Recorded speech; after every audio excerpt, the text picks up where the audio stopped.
महाराष्ट्रातील number 1 TV channel आवाज TV, आवाज आपल्या सर्वांचा।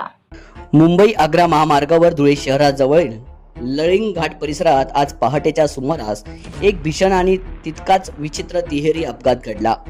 मिळालेल्या प्राथमिक माहितीनुसार घाटामध्ये वाहतूक कोंडी झाल्याने एका वाळूचा डंपर चालकाने आपला डंपर चुकीच्या बाजूने पुढे नेण्याचा प्रयत्न केला। त्याचवेळी समोरून धुळ्याकडून मालेगावच्या दिशेने येणाऱ्या एक ट्रकला या डंपरने जोरदार धडक दिली। या अपघातानंतर मदत कार्य सुरू असतानाच मध्य प्रदेशहून आलेल्या एका भरधाव प्रवासी ट्रॅव्हल्स बसने अपघातग्रस्त ट्रक आणि डंपरला मागून जोरदार धडक दिली। या दुर्दैवी घटनेत एकूण 6 जणांचा मृत्यू झाला असून त्यात ट्रॅव्हल्समधील 3 प्रवाशांचा समावेश आहे। तसेच या अपघातात 28 जण जखमी झाले आहेत। या भीषण अपघातामुळे मुंबई आग्रा महामार्गावरील वाहतूक काही काळासाठी पूर्णपणे विस्कळीत झाली होती आणि घाटात वाहनांच्या लांबच लांब रांगा लागल्या होत्या।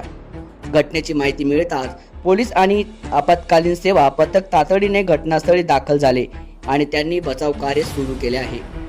सर्व जखमींना तात्काळ उपचारासाठी जवळच्या जिल्हा रुग्णालयात दाखल करण्यात आले असून त्यांच्यावर उपचार सुरू आहे।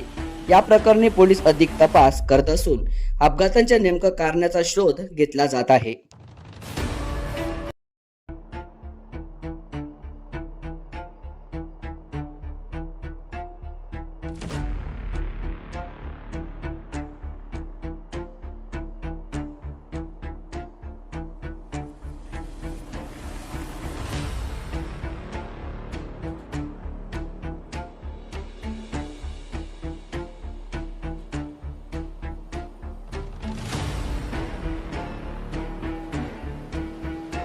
रोजच्या ताज्या घडामोडींसाठी आवाज टीव्हीला सबस्क्राईब करा आणि बेल आयकॉन प्रेस करा।